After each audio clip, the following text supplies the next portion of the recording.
Maquillaron los datos, se los llevaron todo. La revista de opinión Democracia. Los temas realmente relevantes, analizados con la visión crítica del periodismo libre. Da inicio la revista de opinión Democracia, el programa en el que usted cree.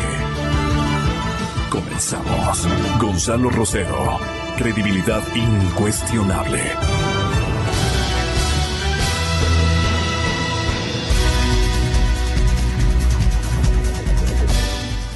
Un atento saludo, señoras y señores, muy buenos días. Hemos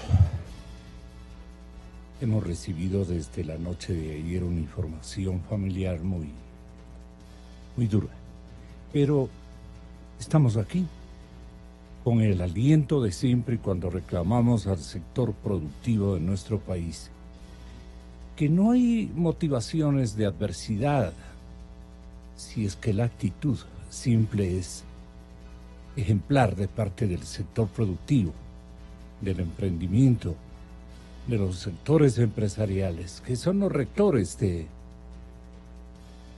la forma que adquiera una economía, una marcha económica de una nación o de una urbe, de cualquier conglomerado y de cualquier hogar y familia ecuatorianos o mundiales. Le pedimos al sector productivo que nos otorgue aliento y al sector gubernamental que atine en los plazos, bien digo, y en los pasos que tiene que orientar para esta emergencia, porque siempre vamos a tener competitividad. Son nuestros niveles de competitividad los que deben preocuparnos. Pero ya compartiendo con nuestro invitado, el más importante académico en materia económica de lo que este periodista da cuenta, el señor economista Pablo Lucio Paredes, le decimos, un sector productivo lloriqueante no nos sirve para superar una crisis, no es una vitrina abandonada la que estamos mostrando al mundo.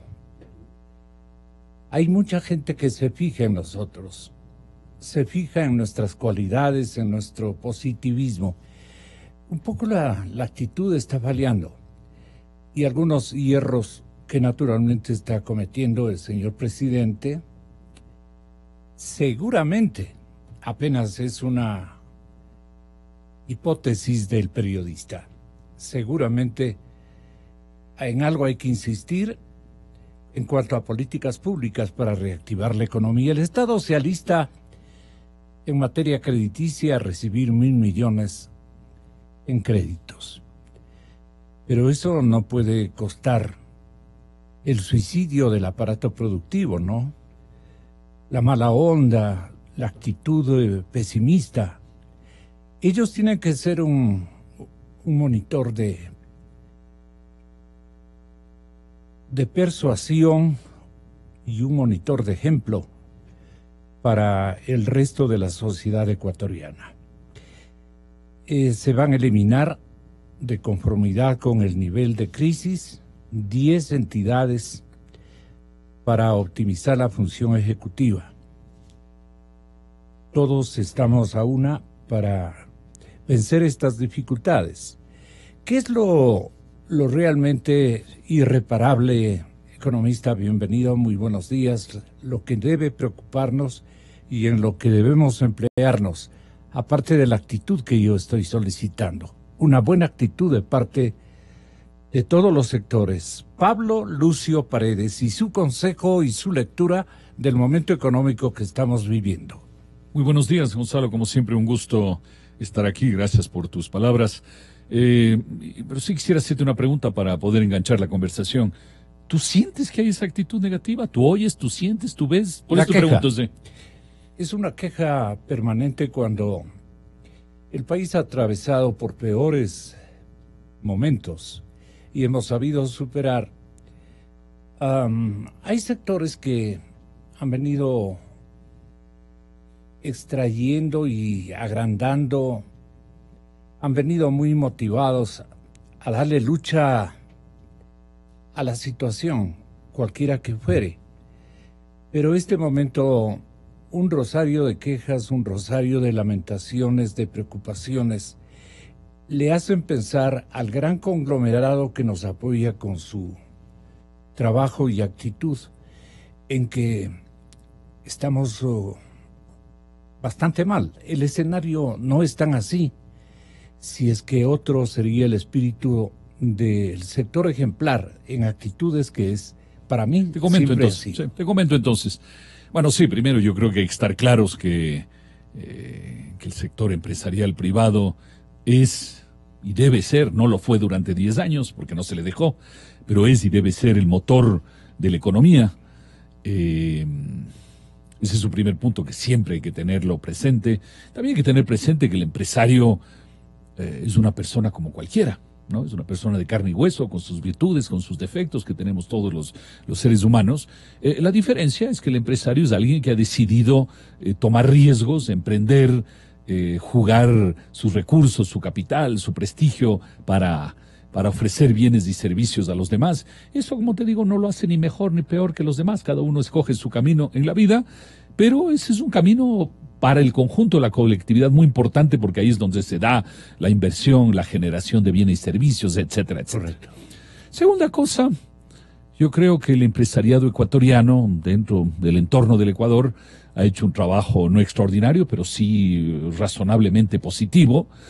Tan es así que si miramos a nivel internacional, el Ecuador muchas veces se ha posicionado, a pesar de los problemas, con fuerza en productos, digamos, en situaciones importantes, a nivel bananero, a nivel cafetero, cacaotero, y luego vino el camarón, y luego han venido las flores. El empresario ecuatoriano, digamos, se ha puesto las pilas para tratar de hacer cosas en un entorno complicado. Una tercera cosa que yo te diría es que, más allá de la actitud, de los momentos difíciles, la gente se ha puesto la camiseta, a veces más, a veces menos, en fin. Como tú dices, tiene que haber una actitud positiva, y en particular del empresariado, en particular porque el empresario se juega algo de sí mismo, entonces tiene que tener una actitud positiva para caminar. Pero también hay que reconocer que una de las mejores maneras de empujar al empresariado es la competencia. Y en particular, competitividad. La competencia primero. La competitividad es el resultado, pero yo digo la competencia, es decir, tener mercados abiertos al mundo de tal manera que tengas que competir con otros, ¿no? Y esa es una de las cosas que no ha sucedido en estos 10 años. Se ha cerrado la economía, los aranceles, las salvaguardias, el ISD, el no tener acuerdos comerciales con el mundo. Todas esas cosas hacen que tú te acabas encerrando frente al mundo, y eso quita competencia al empresario, le hace la vida más fácil al empresario, pero no le genera la mejor actitud. Entonces un país tiene que generar espacios de competencia, que es lo que tiene que tener el empresario en el entorno. El empresario puede trabajar, puede hacer, puede ganar dinero, puede ganar mucho dinero, todo está muy bien, pero lo tiene que hacer en un ambiente de competencia, que eso es para los consumidores la mejor cosa, que es poder escoger, ¿no es cierto? Y eso es una de las cosas fundamentales que no hemos tenido en estos 10 años y hay que tenerlo. Ese es un marco que a muchos empresarios no les gusta, dicen, no, y la verdad es que la competencia a ratos es una lata, digámoslo así entre comillas, ¿no? Pero la competencia es el elemento fundamental que hace una economía de mercado. Y luego, quinto, veamos un poco el entorno en que estamos en este momento. Si uno compara con el mundo ideal, que uno podría pintarlo ahí en una pared, el mundo ideal, o en el cielo pintarle el mundo ideal, cierto es que hay muchas cosas que no se han hecho y que se tienen que hacer, ¿no? Es cierto. Pero también creo que es importante, y yo estoy seguro que mucha gente lo mira de esa manera, también pongámonos 15 meses atrás y digamos, ¿qué esperábamos en mayo del 2017? ¿Qué esperábamos hacia adelante? Esperábamos muy poco, ¿no es cierto? Pensábamos que Lenin iba a ser una reproducción del desastre de 10 años de Alianza País con Rafael Correa, que iba a ser lo mismo, que iba a tal vez poner, algunos decían, una mayor sonrisa, unas caras menos agrias, pero que en el fondo iba a ser lo mismo, ¿no? En todo sentido, en sentido económico, político, institucional. Y no ha sido así. Y no ha sido. Entonces ese es un tema que tenemos que verlo con optimismo, Bien. estando claros de que el mundo no es perfecto, de que lo que se ha hecho no es perfecto, pero hoy tenemos un esquema, para empezar, político e institucional, un marco mejor que el que teníamos hace 15 meses, ¿no? Ya no tenemos esa carga de Alianza País sobre la sociedad, ya no tenemos aparentemente todos esos espacios de corrupción terribles que había, que se han ido encontrando poco a poco, y que hay que hacer más en ese sentido, ¿ah? Porque en eso sí a mí me da la impresión que avanzamos y me parece que por ahí nos hemos quedado, ¿no? Yo, por ejemplo, había oído, yo no soy jurista, yo no estoy en las cortes, pero yo como ciudadano había oído que Jorge Glass cometió no sé cuántos crímenes. Pero nadie le comprueba. Bueno, pero se le juzgó por uno, se le dio lo mínimo. No hacen empeños, no hacen esfuerzos. Entonces, yo no sé, por eso digo, demostrar yo no sé. a qué nivel llegó la mano negra. Y muchos otros casos que nos han dicho. Las Entonces, uñas. yo creo que hay todo un trabajo ahí por hacer. Pero digamos, el marco institucional y político es mejor hoy que hace 15 años. No es perfecto, pero es mejor. Claro. ¿No? Pero no hemos sabido fiscalizar. Algo está fallando.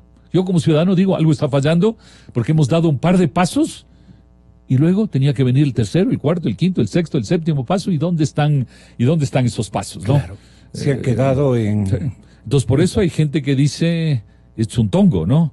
Se hicieron 2 o 3 cosas, hizo lo mínimo, y yo no creo en eso, digo, pero creo que el gobierno en este tema que ha dado avances importantes en lo político, en lo institucional, tiene que seguir avanzando en esa dirección, y la corrupción es uno de esos temas muy, muy importantes en el cual no podemos quedarnos, ¿no? Nosotros decimos, el marco está mejor. Ahora veamos en lo económico. Y tal vez este aditamento que me permito sugerirte lo analices. Hay una especie de renglón de cinismo que están protagonizando los que causaron este tormentoso momento que le ha tocado resolver al presidente Moreno, o busca resolverlo, mal o bien. Sí. Ellos están reclamando y están motejándole de traidor, contrario a la ideología socialista, la que ha devuelto confianza a los pobres. Y los pobres están a poco de decir, mejor estábamos con Correa. Esto también vale esclarecer. Sí, por supuesto. Y desde Guayaquil, ¿me permites presentar dale. A Carlos Julio Emanuel, que también debe oprimir su cámara fotográfica de la situación por la que estamos atravesando? ¿Qué le parece este respetable punto de vista, atinado punto de vista de Pablo Lucio? ¿Y cuál es el suyo en la ventana guayaquileña a la que saludamos cordialmente? Carlos Julio, bienvenido, buenos días. ¿Y el economista? Nos abandonó. Entonces, así es.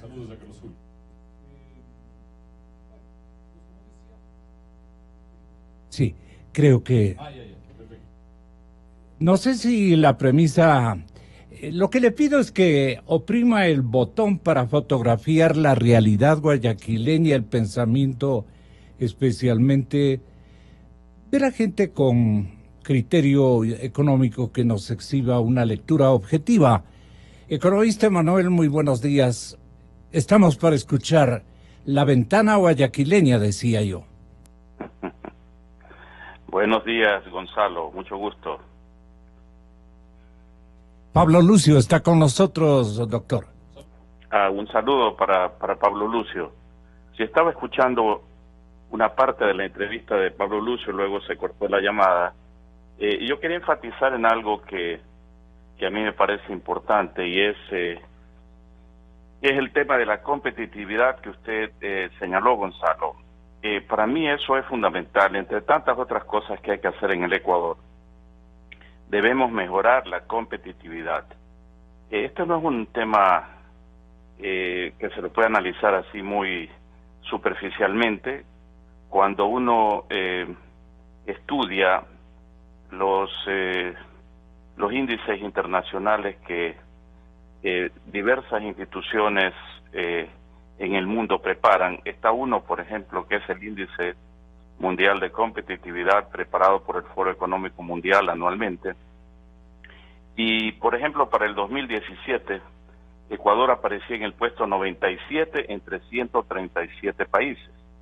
Ciertamente no es un lugar muy cómodo para el Ecuador en materia de competitividad. Y sí le ganamos a otros países como Corea del Norte, Venezuela, Haití, Zimbabue, pero definitivamente estamos a la saga de lo que en el mundo se conoce como la competitividad. Yo veo con buenos ojos que el gobierno actual, a través de su secretario, el secretario de la presidencia, el doctor Eduardo Jurado, está poniendo mucho énfasis en mejorar la competitividad.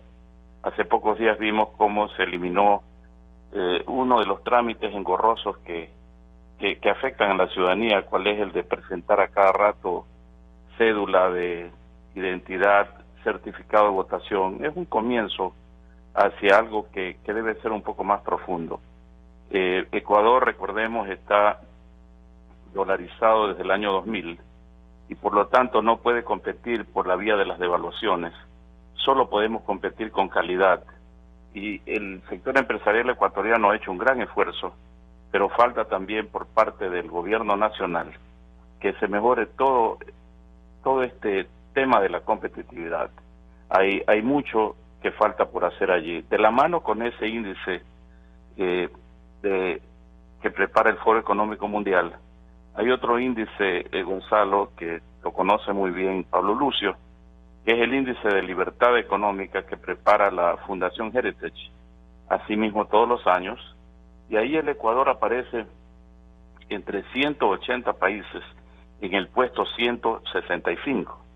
Esto obviamente es el resultado de años de malos manejos económicos y administrativos y legales en el Ecuador. ¿En dónde encuentra usted los malos manejos? Bueno, los malos manejos en materia económica, por ejemplo... en cuentas fiscales, concretamente. Bueno, en cuentas fiscales, pues el Ecuador pasó de tener un tamaño del Estado con respecto a la economía del orden de un 20% al 40%.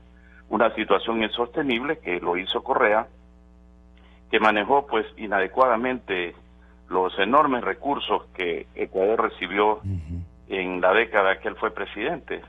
Él se gastó aproximadamente unos 350.000 billones de dólares.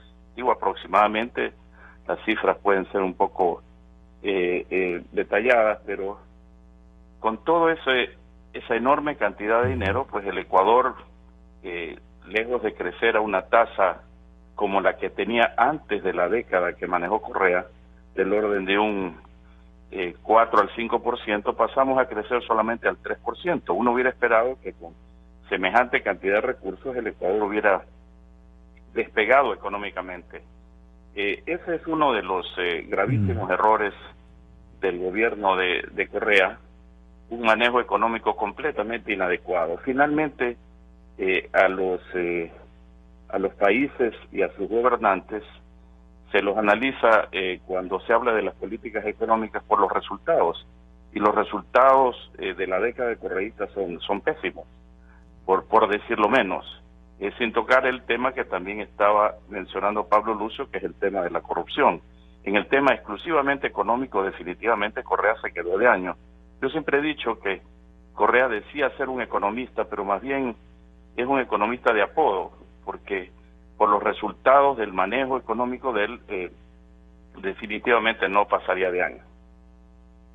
Equilibrar las cuentas fiscales, esta metodología empleada por el actual presidente de la República, a costo de jugársela con la imagen interna que su nombre y su protagonismo en la conducción de la nave estatal, se ha sometido a juicios de valor totalmente injustos, porque los pecadores le acusan a él de primero ser, Pablo, traicionero a las consignas de equilibrio de cuentas, de favoritismo a los aspectos que otorguen credenciales ideológicas más importantes al partido de gobierno, que a patear indistintamente el balón para adelante, como decía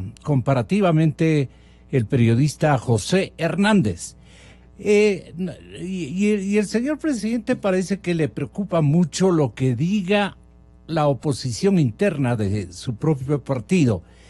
Y no patea con fortaleza las cosas que está haciendo que para llevar al país adelante y a la economía a menores riesgos. No sé, no atino yo a precisar en dónde se encuentra la actitud presidencial equivocada. Para mí, Gonzalo. Para ti, Pablo. Ah, sí. Bueno, sí estábamos en ese punto. Mira, yo creo que el presidente no debería ni nadie preocuparse de lo que piensa la gente de Alianza País.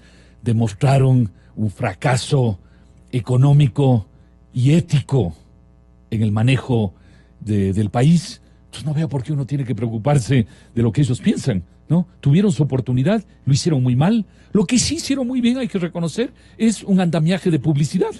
Eso sí, sin duda. Vendieron al país y a ratos al mundo una imagen de lo que no era el Ecuador, ni en el campo económico, ni político, ni ético, ni nada, ¿no? Entonces, no veo que el presidente debería preocuparse de eso, ni nosotros tampoco deberíamos preocuparnos de lo que piensa la gente, sobre todo el lado correísta, digamos, de Alianza País. Ahora, volviendo a lo que decíamos, como decía, hace 15 meses no hubiéramos pensado que el marco político institucional iba a mejorar. Hay mucho por hacer, pero ha mejorado. Y en el entorno económico también hay muchas cosas por hacer, pero también creo que hay que partir de una base de decir, hay cosas que se han hecho y que tampoco hace 15 meses hubiéramos pensado que se iban a hacer, ¿no? Y veamos algunas, en temas más generales o más específicos. Se hablaba mucho, por ejemplo, de la ley de plusvalía, que era una pésima ley, y efectivamente era una pésima ley, pero ya fue eliminada a principios de este año. Se hablaba del peligro, y era un peligro real, del dinero electrónico en manos del Banco Central. Bueno, ya no está el dinero electrónico en manos del Banco Central. Se hablaba de que había que poner orden en las finanzas públicas, y ciertamente en ese campo hay mucho más que hacer, no hay ninguna duda. Pero al menos a través de esta ley que acaba de salir, que tiene un nombre un poco largo, entonces no me acuerdo cuál es, se ha puesto al menos metas de reducción del déficit fiscal. Nuevamente, uno puede decir las metas no son suficientemente ambiciosas, ciertamente, pero por lo menos hay metas de reducir el déficit primario a 0 hasta el año 2021. Podríamos ser más exigentes, pero al menos hemos cambiado de rumbo de un Estado que crece y crece y se endeuda a un Estado que trata de poner orden en las cosas. Insisto, hay más que hacer, hay mucho más que hacer, pero al menos tenemos una meta más razonable. Se hablaba del anticipo del impuesto a la renta, que era una muy mala cosa. Al menos se ha eliminado una parte de ese problema del anticipo del impuesto a la renta, que es el que se convertía en un impuesto mínimo. Eso ya queda de lado. Se pedía incentivos para el sector privado. Personalmente, y aquí mismo lo he dicho, Gonzalo, yo no estoy muy de acuerdo con esas leyes que otorgan beneficios extraordinarios durante un año, durante 2 años, como hace esta ley. Pero bueno, pero por lo menos los hay, digamos así, ¿no? Yo prefiero que los impuestos sean razonables, que sean aplicables a todo el mundo en todo momento y en toda circunstancia, en lugar de estas leyes que te dicen durante 2 años el que invierte no va a pagar impuesto a la renta hacia el futuro, una serie de cosas. Yo creo que las cosas tienen que ser razonables y para todos. No me gustan estas excepciones que se dan de vez en cuando, igual que no me gustan estas remisiones, ¿no?, que se dan cada cierto tiempo. Pero bueno, pero al menos hay una ley que aporta algo en ese sentido. Se hablaba de que había que tratar de poner algo de orden en el Banco Central, que el Banco Central ya no sea financista del gobierno y de la economía. Pues bueno, eso está en esta ley.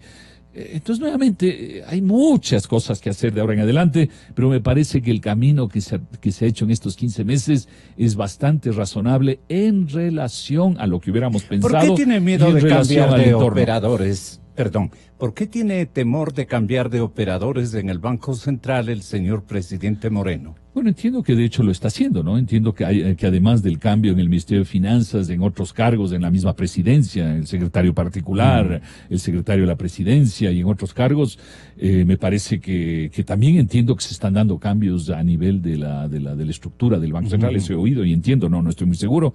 Pero bueno, eso creo que también es un paso. Mira, habíamos decidido... Es que tiene que establecerse un estamento sin duda, confiable, coherente más que todo. Yo he oído que se está dando, no puedo asegurarlo, pero he oído que se está dando. El otro tema que hablábamos es que el Ecuador tenía que buscar acuerdos de comercio con el mundo. Ya se dio en el gobierno de Correa, casi al final del gobierno, el acuerdo con Europa de muy mala gana. O sea, Correa lo hizo de muy mala gana porque no le quedaba más. Él mismo lo dijo después del acuerdo con Europa, dijo no nos quedó más que hacerlo a pesar de que no me gusta. No, es una buena cosa para el Ecuador tener acuerdos de comercio, pero ahora el gobierno está hablando de la Alianza del Pacífico, está hablando de negociar con los Estados Unidos y con otros. Entonces me parece que es un entorno también que ha mejorado nuevamente, no es perfecto, hay muchas cosas que hacer, pero también es un campo donde íbamos en el peor de los caminos, que era aislarnos del mundo, y hoy al menos estamos con una mejor orientación. Entonces, en general, me parece que si uno juzga los 15 meses, no será extraordinario, no será perfecto, hay mucho por hacer, pero estamos en un camino razonable que tiene que continuar. Porque, ojo, y termino ahí para escucharle a Carlos Julio, pero cuando uno dice el gobierno acaba de tomar medidas, ha anunciado ajustes por $1.000 millones, hay que recordar que cada año, en los próximos años, tiene que haber 1.000 millones al menos de ajuste adicional cada año. No es que con esto ya está hecho lo que hay que hacer, no. Tiene que haber al menos otros 1.000 y pico de millones adicionales en los próximos años, cada año, ¿no? Y tiene que haber otras cosas. El ISD, por ejemplo, es una barrera terrible en la economía ecuatoriana. En fin, hay muchas cosas.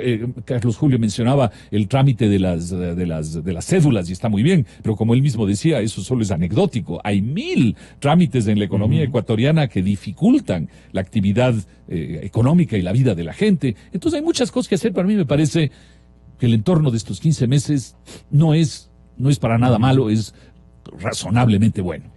Ha habido un estilo de acumulación de deuda que primó en el gobierno anterior y que fue continuado por ex colaboradores del presidente Rafael Correa.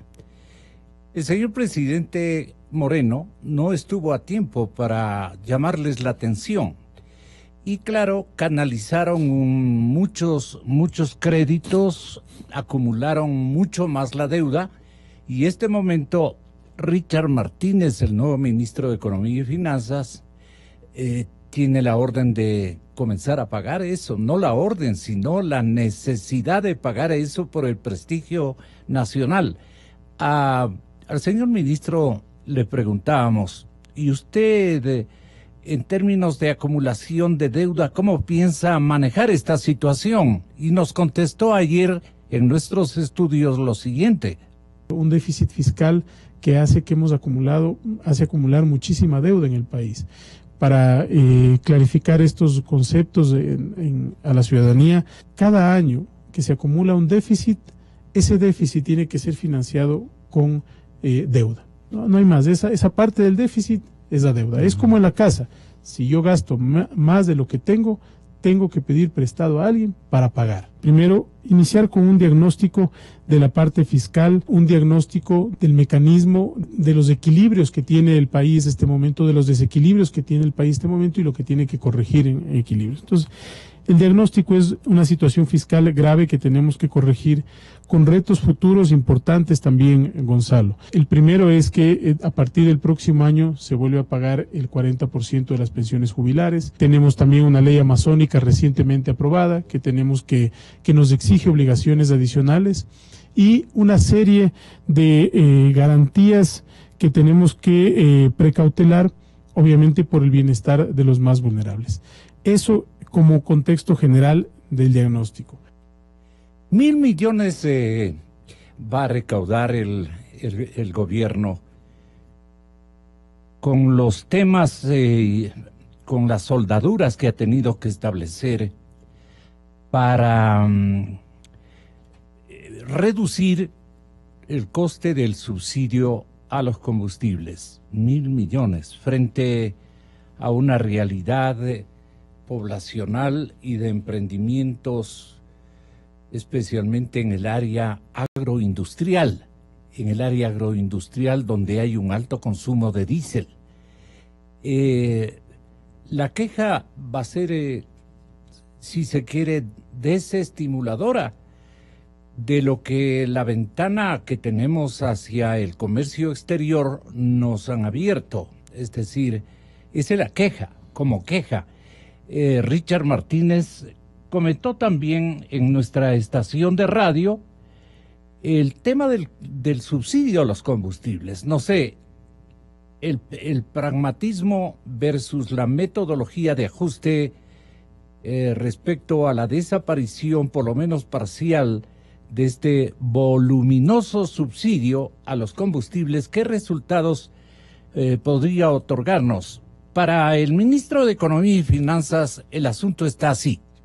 Hay un sector de vehículos o un segmento de vehículos que utilizan la gasolina super, que son vehículos en esencia de gama alta, y esos vehículos de gama alta corresponden a ciudadanos que tienen capacidad adquisitiva, o que al menos en nuestra opinión no deberían recibir un subsidio del Estado, ¿no es cierto?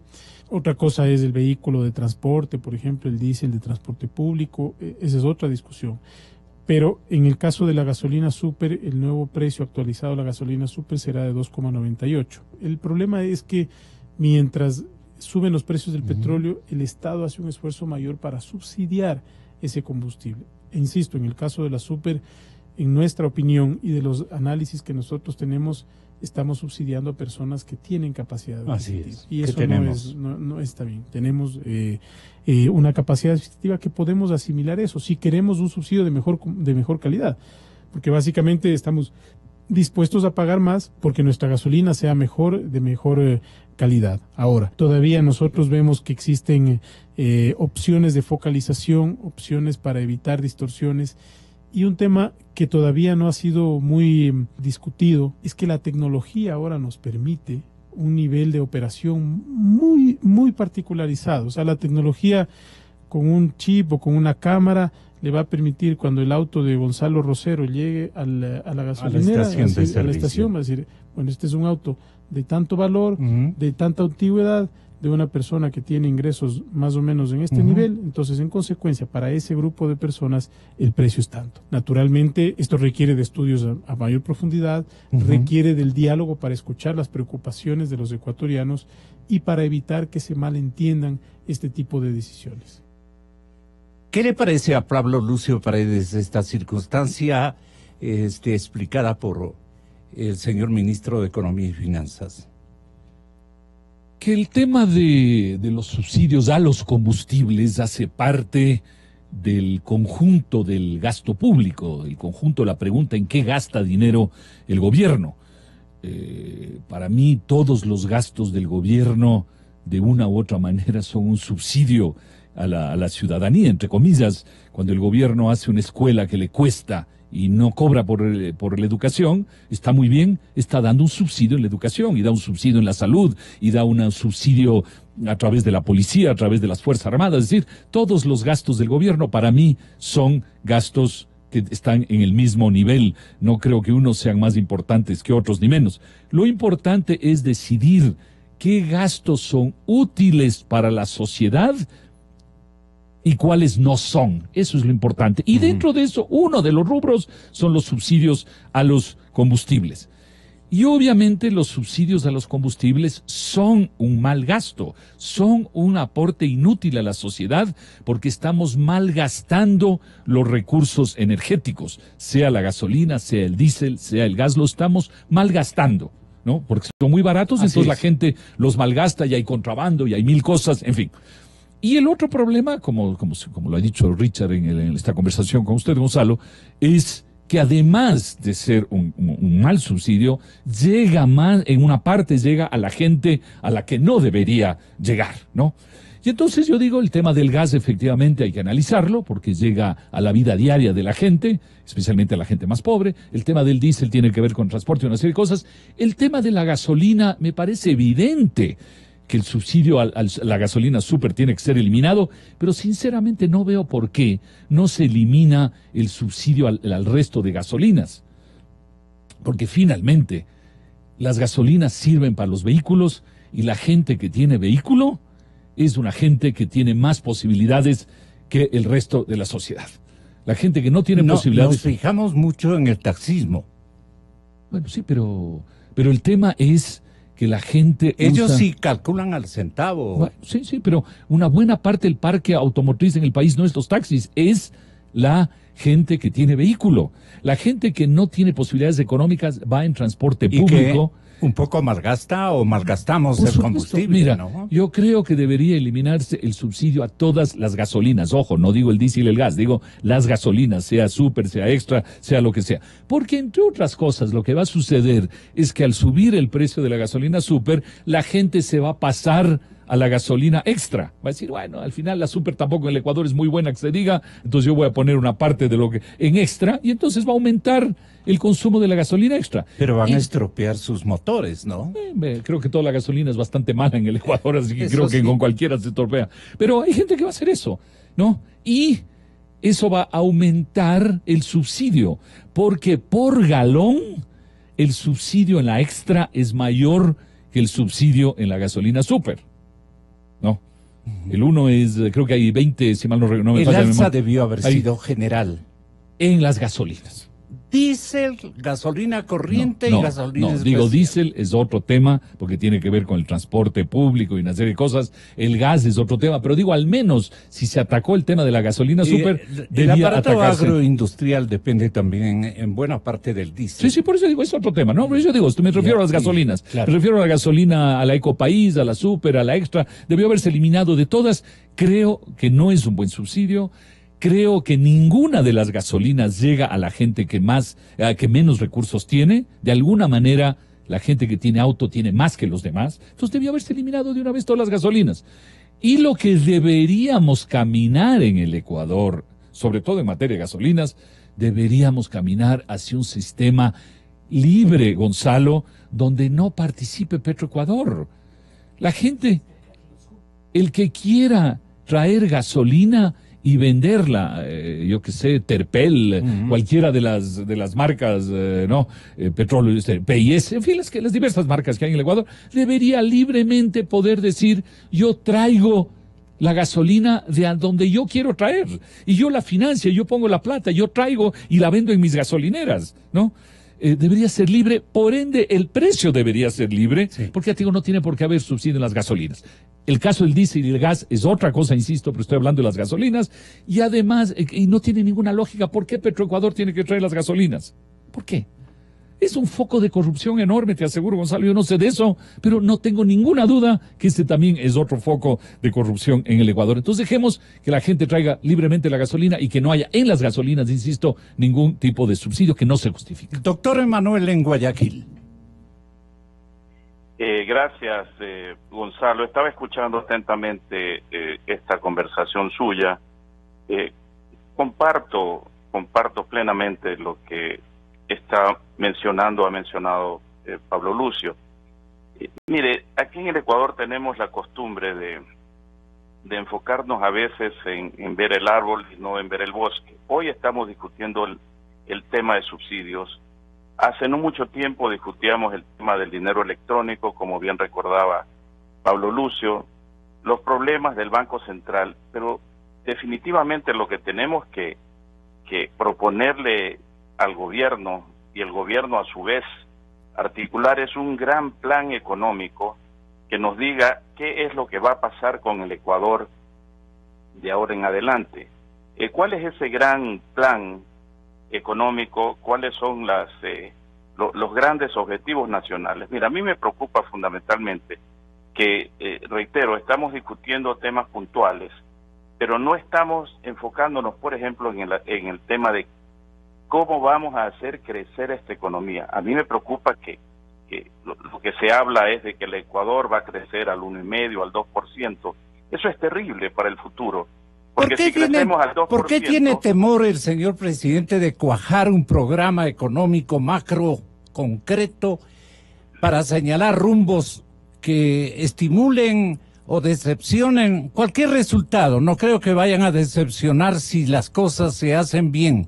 Si no tiene gente interiormente que lo pueda confeccionar a ese programa puede más bien crear una mesa de trabajo macro de todas las regiones del país, de todos los sectores económicos, y obtendríamos un buen producto en el que nos pondríamos de acuerdo todos, incluso los pequeños emprendedores y todo el mundo. ¿Qué le parece a usted la idea? A mí me parece adecuada, Gonzalo, justamente lo que estoy proponiendo. Mire, en Chile cambian los gobiernos de socialistas a gobiernos de derecha y sigue el gran plan económico, lo propio en Colombia, lo propio en Perú. Pero en el Ecuador no tenemos ese gran plan. Entonces, estamos dedicados a conversar, a cuestionar, a criticar determinados aspectos de la política económica. Como Pablo Lucio sabe muy bien, los subsidios en sí mismos no son ni buenos ni malos. Estados Unidos tiene subsidios para su sector agrícola y hay otros países que tienen subsidios, pero mire usted, en el Ecuador se podría aceptar una eliminación de subsidios mucho más fácilmente si la gente estuviera consciente de que hay un gran plan económico que va a hacer crecer la economía y todo el mundo va a poder tener un mejor nivel de vida. Si crecemos, le iba a decir hace un momento, al 2%, y eso se perpetúa en el tiempo, significa que faltarán más de 30 años, 35 años para ser exacto, para que se duplique el Producto Interno Nacional, para que puedan duplicar los ingresos de los ecuatorianos. Entonces, es una meta, yo diría, muy pobre, paupérrima. ¿Por qué Panamá puede crecer al 6% y el Ecuador solamente al 2%? O Perú al 4-5%, o Chile 3-4%, para no hablar de países que como China han crecido hasta el 12 al 14%. Entonces, ¿cuál es ese gran plan? ¿Y por qué no hablamos de las economías de los países socialistas? Bueno, hay Brasil, Venezuela.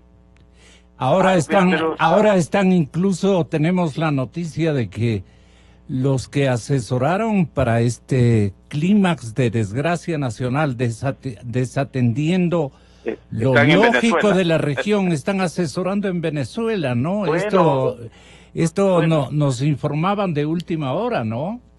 Sí, he visto eso. Bueno, el caso de Venezuela, pues, es un completo desastre. Mire lo que acaba de hacer el señor Maduro. Le ha quitado 5 ceros a la moneda. Antes le quitó Chávez 3 ceros.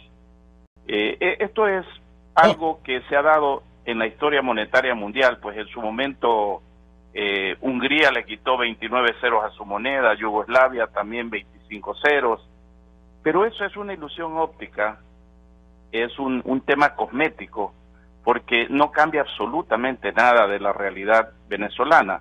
Para que los radioescuchas de Radio Democracia lo puedan asimilar perfectamente, quitarle ceros a una moneda y decir que ahora tiene más valor frente al resto de las monedas del mundo, es como decir que yo peso 220 libras, pero si me peso en kilos solo peso 100 y ya estoy más flaco. O la distancia de Guayaquil a Salinas son 140 y tantos kilómetros, pero si lo pongo en millas son solamente 100.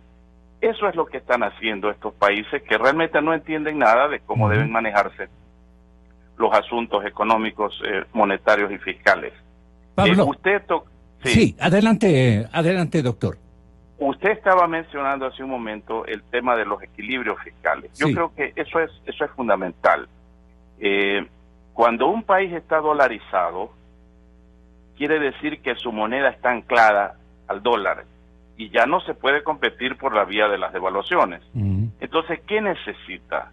Necesita un país competitivo. Por eso yo hablaba al inicio de la competitividad, que en buena hora este gobierno, entiendo, está empeñado en mejorarle. Y el otro lado de la moneda son reglas macrofiscales que limiten el crecimiento del gasto de conformidad con ese gran plan que todavía yo no lo veo. A mí me hubiera gustado o me gustaría que usted en la próxima ocasión que tenga al ministro Martínez le diga dónde está ese plan económico para el Ecuador, un plan que se pueda presentar, por ejemplo, al Fondo Monetario Internacional para comenzar a arreglar este problema que usted también lo mencionó de la deuda.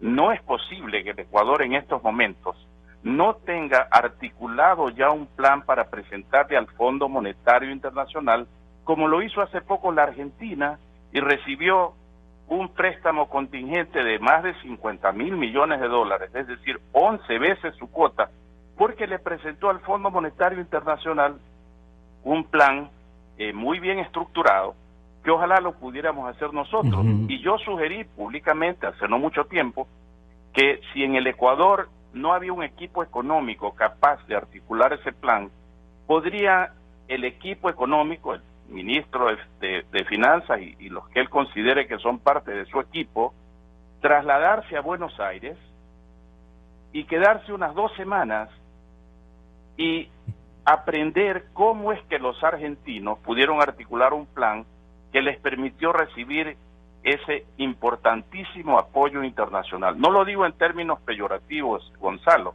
pero uno tiene que buscar ayuda, que buscar consejo, cuando uno definitivamente no tiene la capacidad para salir adelante. Yo creo que los argentinos han hecho un muy buen papel y nosotros podemos aprovechar esa experiencia de la Argentina para comenzar a atacar ese otro tema que usted ya lo mencionó, que es el de la deuda externa.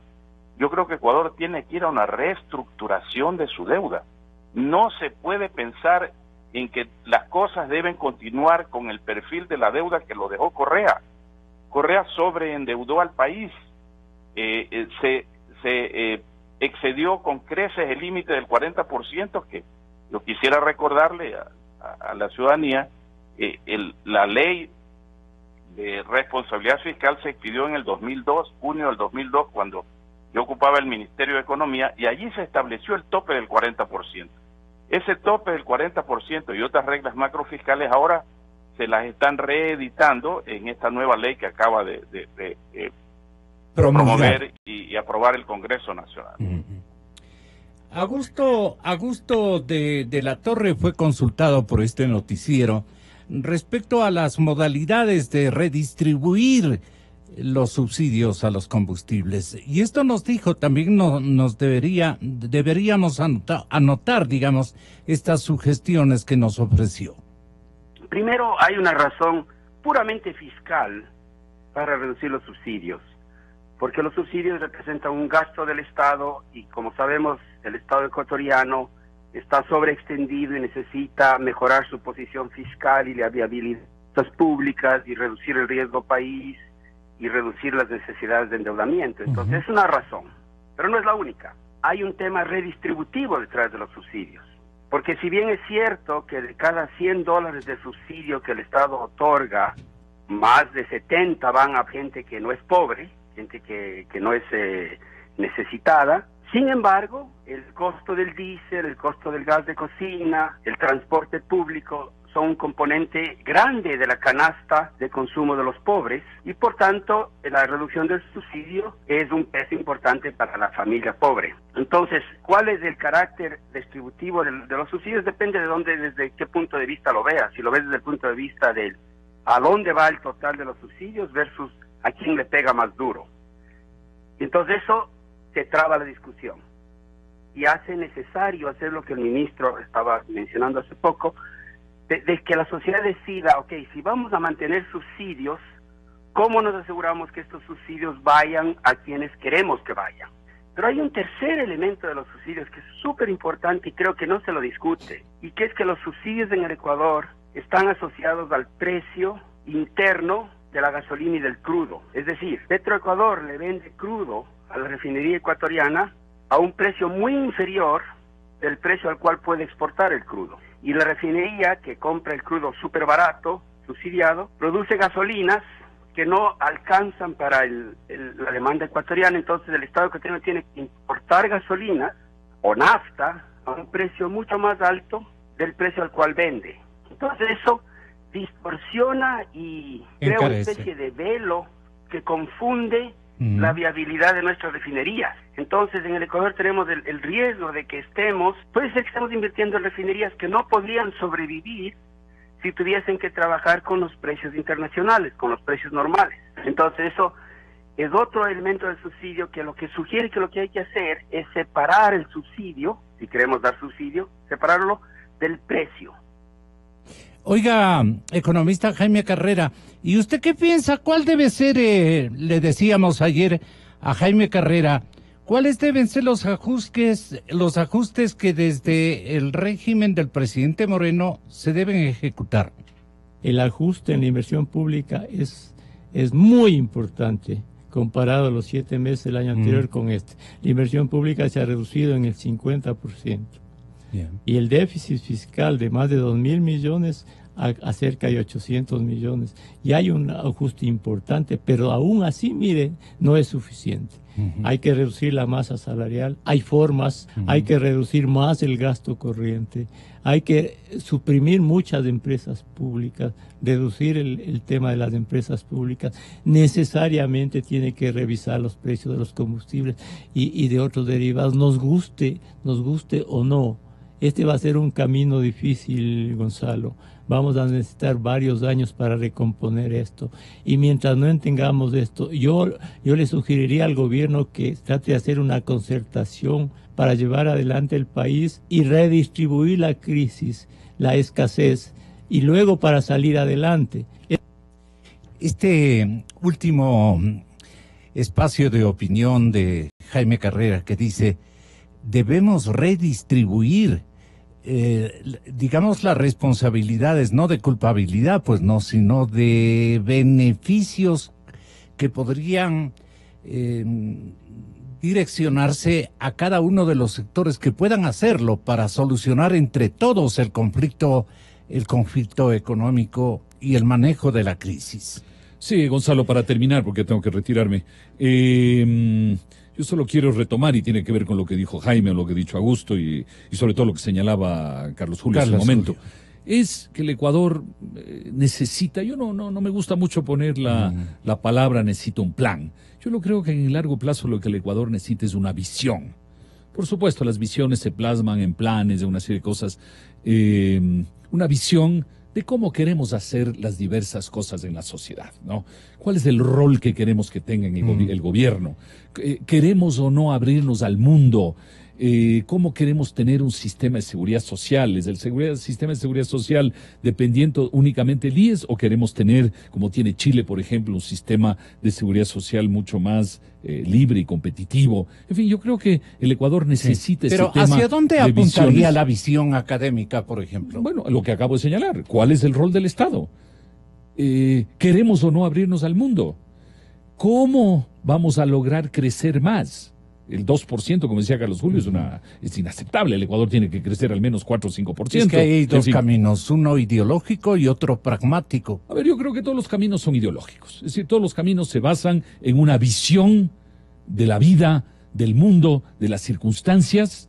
Siempre hay una ideología detrás. La ideología socialista que primó durante 10 años es una ideología pésima, como se ha demostrado, ¿no? Entonces, pero en todo caso tiene que haber una visión de país. Pero ha sido revolucionaria y eso se ha introducido hasta las venas del pueblo ecuatoriano. Yo estoy de acuerdo. Pero en todo caso, mira. Por eso dijo en la revolución, es un adefesio el presidente Moreno. No, por supuesto. Mira, yo creo que esa no es la visión que necesita el Ecuador. Pero en todo caso, como ecuatorianos tenemos que ponernos de acuerdo en una visión para no estar cada 10 años cambiando de rumbo, cada 10 años queriendo hacer nuevas constituciones, etcétera, etcétera. Me parece que ese es un tema fundamental que yo insisto, yo prefiero ponerle la palabra visión que plan. El plan viene detrás de la visión. Y una cosa solo para terminar, un poco, digamos, ironizando, yo no iría a pedir consejos a Argentina. Sinceramente, Argentina desde hace 50 años ha demostrado con todo respeto a los argentinos, han demostrado una extraordinario mal manejo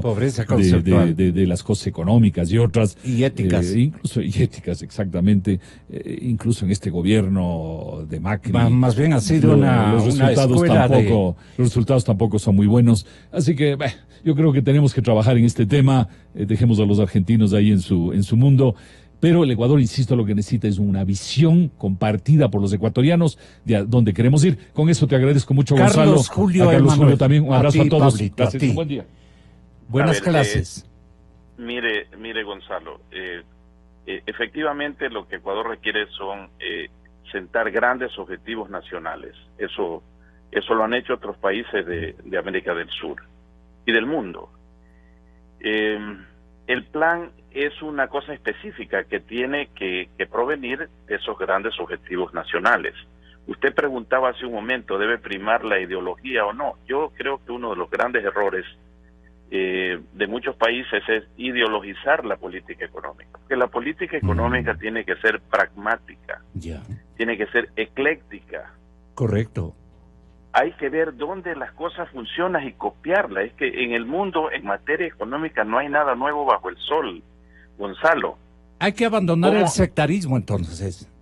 Mire, Gonzalo, ¿cómo es posible que cruzando la frontera hacia el sur encontramos un país como Perú, que tiene un arancel flat único del 2% y se maneja perfectamente bien? ¿Y por qué Ecuador tiene 12%?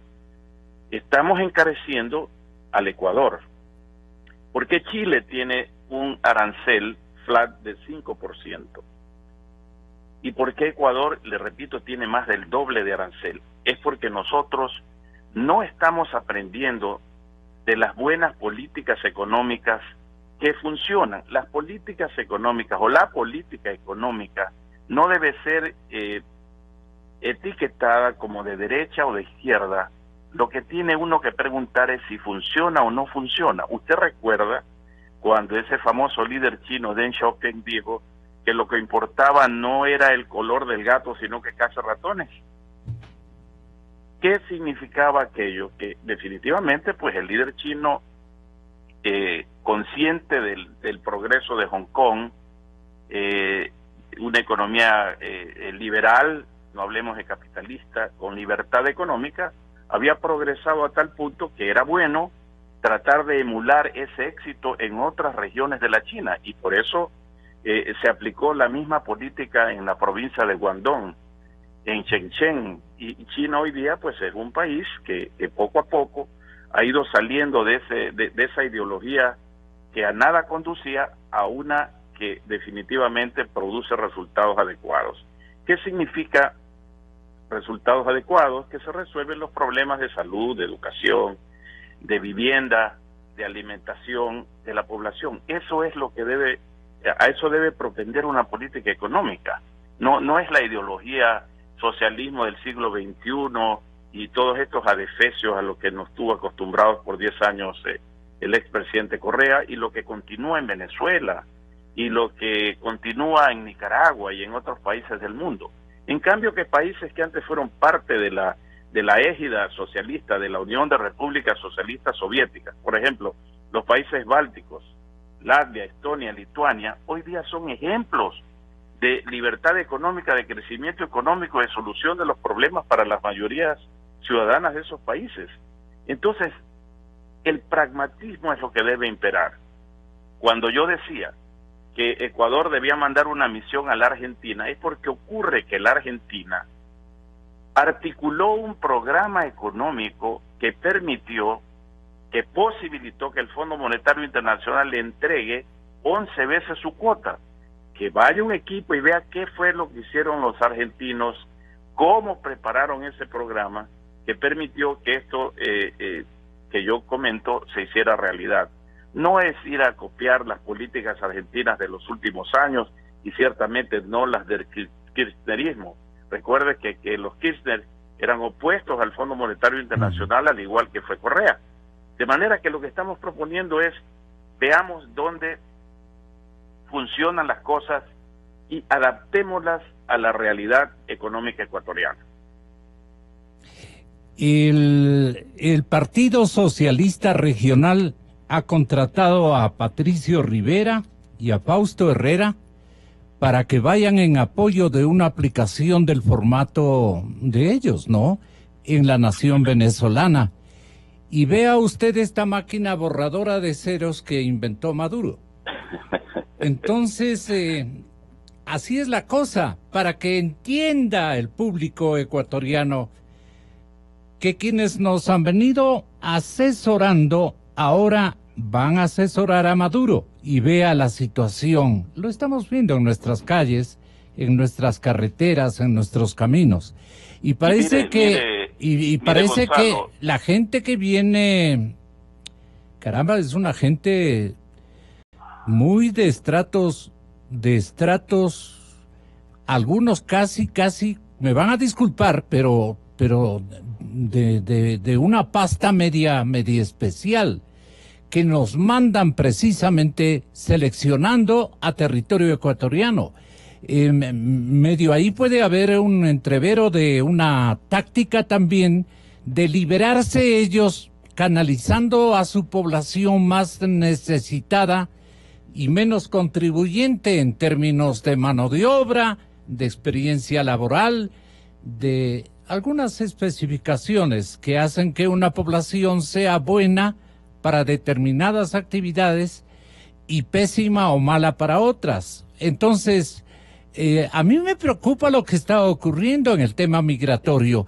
Un poquito para combinar esto finalmente, ¿cuál es su opinión, Carlos Julio? Bueno, yo creo que podría darse algo parecido. Recuerde usted años atrás cuando Fidel Castro dejó salir también a una gran cantidad de cubanos hacia Estados Unidos, sacó gente que estaba en las cárceles y definitivamente pues complicó la vida a buena parte de la sociedad americana. Yo creo que sí, en estas oleadas que están llegando de Venezuela, pues puede venir un poco de todo. Pero refiriéndome al tema que usted decía, que tanto Rivera como Herrera están ahora asesorando a Maduro, pues Maduro ya sabemos que no entiende nada de nada, pero vea la marca de la asesoría, ya propusieron un alza del IVA, porque si algo caracterizó al gobierno de Correa y a este señor Rivera, Herrera y todos los que pasaron por el gobierno y el equipo económico de Correa, si algo los caracterizó fue una impuestomanía. A todos le querían poner impuestos. Por eso Correa en 10 años tuvo 22 reformas tributarias y dejó al país sobrecargado con impuestos. En Venezuela veo que han recomendado a Maduro que suba el IVA, que me parece pues una torpeza del porte de una catedral en una economía que no produce, porque Venezuela no produce nada y está en una hiperinflación que va a batir el récord histórico. 1.000.000% se estima que va a ser este año la inflación en Venezuela. Proponer el IVA, el alza del IVA ya pues es un crimen, pero es parte de la impronta de estos señores que en el Ecuador pues hicieron su agosto, valga la redundancia que estamos en el mes de agosto, hicieron su agosto y le clavaron al Ecuador con 22 reformas tributarias y más de 65 impuestos. Por eso yo considero, y un poco en línea con lo que decía hace un momento Pablo Lucio, Ecuador debe eliminar un poco de impuestos, debe eliminar el impuesto a la salida de capitales, debe eliminar el anticipo de impuesto a la renta. Usted escuchará a menudo que desde el gobierno, desde los últimos años... ¿Y si le acusan a usted de que es un discurso empresarial? Bueno, yo no soy empresario, pues yo soy economista. Pero aboga por esos sectores, dirán.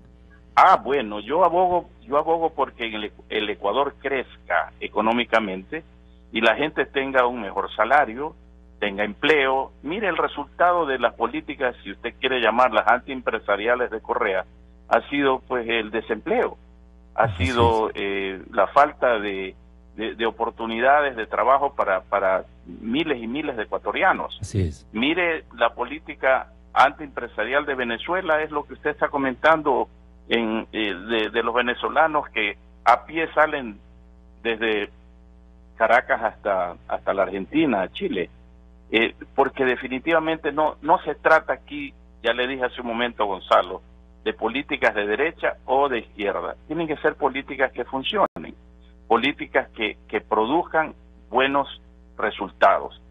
¿Por qué eliminar el IVA? Porque el IVA ha sido el ISD, el impuesto a la serie de capitales, sí. El impuesto a la serie de capitales ha sido un freno para la inversión extranjera. Ecuador no tiene inversión extranjera, a diferencia de Colombia, Perú, Chile, porque ellos no tienen esa barbaridad que se le ocurrió a Correa de poner un impuesto a la salida de capitales que se convirtió en un impuesto a la entrada de capitales.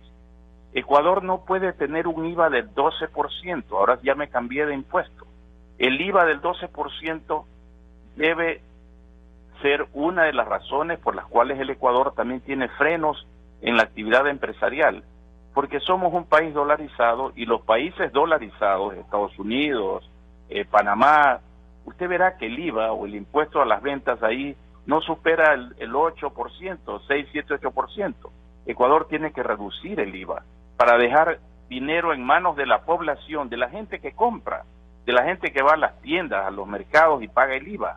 Le deja a usted más dinero en bolsillo de la gente y esa gente tendrá capacidad de consumir. Entonces, ¿a quién está ayudando? A la gente que no tiene que pagar ese impuesto. Mire, solamente para graficar el tema del IVA, Gonzalo, si usted suma lo que se robaron en la refinería de Esmeraldas, 2.000 millones de dólares, lo que se robaron en la refinería del Aromo, 1.500 millones, lo que gastaron a manos llenas en Yachay, alrededor de 1.500 millones, y lo que se gastaron en un terminal de gas en la población de Monteverde, en la costa ecuatoriana, usted tiene aproximadamente 6.000 millones de dólares que se robaron.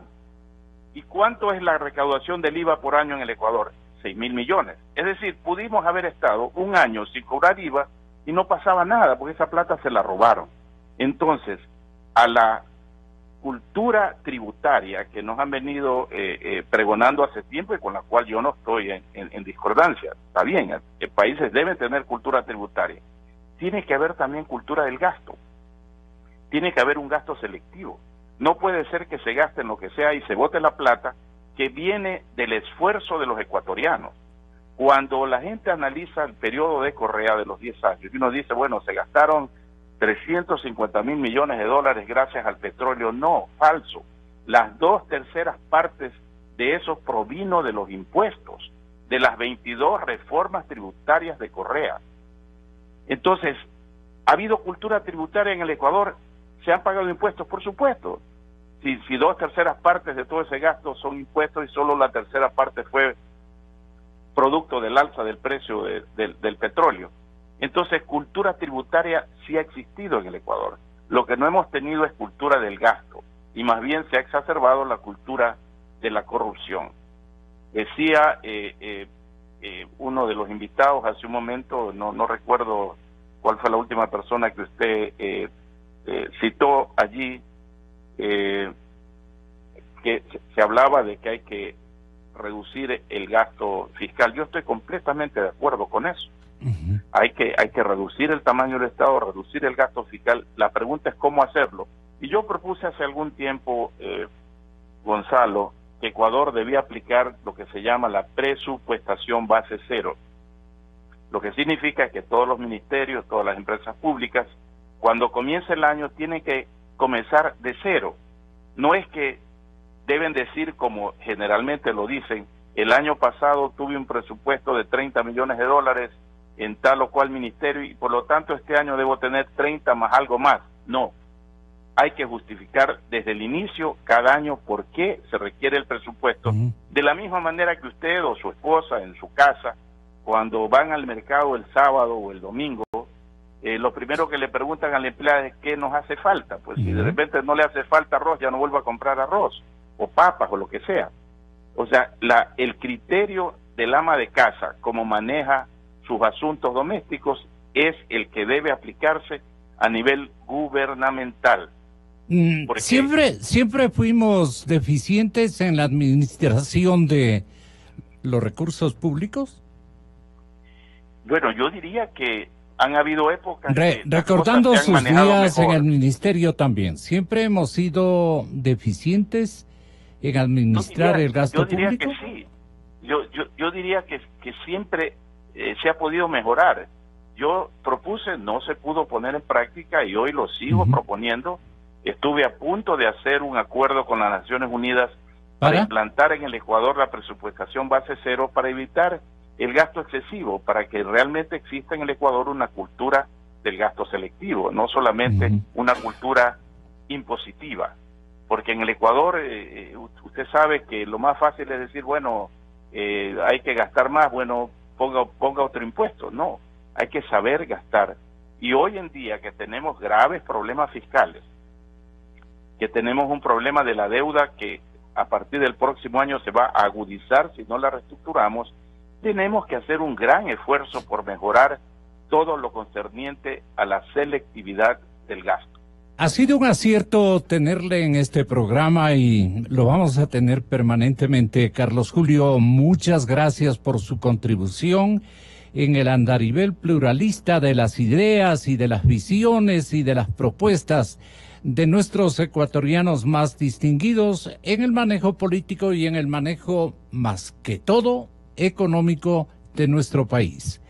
Vienen, señoras y señores, el ex canciller, brillante ex ministro de Relaciones Exteriores, José Ayala Lazo, y el periodista y director de la plataforma de los Cuatro Pelagatos, una figura periodística muy conocida que ha dirigido medios de comunicación de real significación en los últimos años, el compañero José Hernández, periodista del portal Cuatro Pelagatos, van a hablar el tema que nos preocupa a todos, la migración venezolana,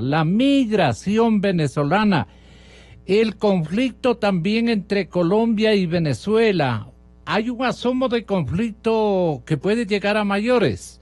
El señor presidente, sensible a estos dos hechos, ha convocado para el mes de septiembre, mediados del mes de septiembre exactamente, creo que 16 y 17 o 18, bueno, entre 16 y 18 de septiembre, una cumbre con todos los mandatarios sudamericanos. Brillante iniciativa para afrontar este tema de la migración venezolana. Porque los vivos, no le voy a decir de la Grecia, los vivos de la coyuntura histórica que han defraudado a la mayor parte de los, o han engañado más bien, aparte de haber defraudado, que han engañado a poblaciones enteras de la región latinoamericana con su propuesta ideológica y su macrocarril decepcionante de posturas económicas, de experimentos económicos. Esta gente nos está mandando cualquier cantidad de consumidores que ellos no pueden atender. Claro, son consumidores, son gente sin trabajo, gente con mucha hambre, vivos, ¿no? Entonces, empujan a estas corrientes poblacionales hacia países que también tenemos nuestras aristas muy complicadas. Entonces, ¿qué debemos hacer desde el lado del manejo de política internacional? Buena la iniciativa del presidente Moreno, pero ¿con qué agenda? Eso es lo que vamos a tratar con la presencia de José Ayala Lazo y José Hernández, porque siempre estamos buscando la verdad. Gonzalo Rosero